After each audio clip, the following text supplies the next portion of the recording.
ആലത്തൂരിൽ motor വാഹന വകുപ്പിന്റെ നേതൃത്വത്തിൽ സ്കൂൾ ഡ്രൈവർമാർക്കുള്ള ബോധവൽക്കരണ ക്ലാസ് സംഘടിപ്പിച്ചു. മിനി സിവിൽ സ്റ്റേഷൻ ഹാളിൽ നടന്ന ബോധവൽക്കരണ class joint RTO K R. Raju ഉദ്ഘാടനം ചെയ്തു. നമ്മുടെ താലൂക്കിൽ കഴിഞ്ഞ വർഷം അപകടങ്ങൾ അങ്ങനെ മേജറായിട്ടുള്ള അപകടങ്ങളൊന്നും ഉണ്ടായിട്ടില്ല, ചെറിയ അപകടങ്ങളും ഉണ്ടായിട്ടില്ല. പ്രത്യേകിച്ച് സ്കൂൾ ബസ്സുമായി ബന്ധപ്പെട്ട് അപകടങ്ങളൊന്നും തന്നെ ഉണ്ടായിട്ടില്ല എന്നുള്ളതാണ് നമുക്ക് കിട്ടിയിട്ടുള്ള അറിവുകൾ. അപ്പോൾ എല്ലാവർക്കും അതിന് പ്രത്യേക അഭിനന്ദനങ്ങൾ നൽകുന്നു. ഈ വർഷം നമുക്ക് ഒരു തരത്തിലുള്ള അപകടങ്ങൾ ഉണ്ടാകാൻ പാടില്ല.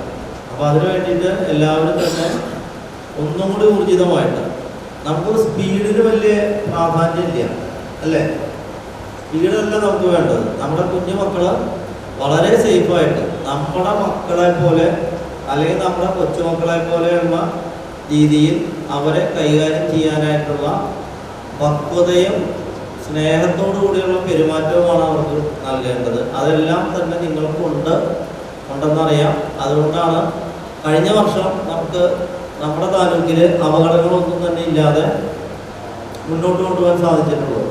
അതിനുള്ള എല്ലാ സപ്പോർട്ടും എല്ലാ സ്കൂളുകളിൽ നിന്നും നിങ്ങൾക്ക് ലഭിക്കുന്നുണ്ടെന്ന് മനസ്സിലാക്കുന്നു.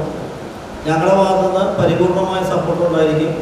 അസിസ്റ്റന്റ് മോട്ടോർ വെഹിക്കിൾ ഉദ്യോഗസ്ഥരായ Suresh, K. Vijayan, Jio J Vazhappally, Prashanth P. Pillai, P. T. Saneesh എന്നിവർ സംബന്ധിച്ചു. ആലത്തൂർ താലൂക്കിലെ വിവിധ സ്കൂളുകളിൽ നിന്നും ഡ്രൈവർമാർ ക്ലാസ്സിൽ പങ്കെടുത്തു. UTV news, Palakkad.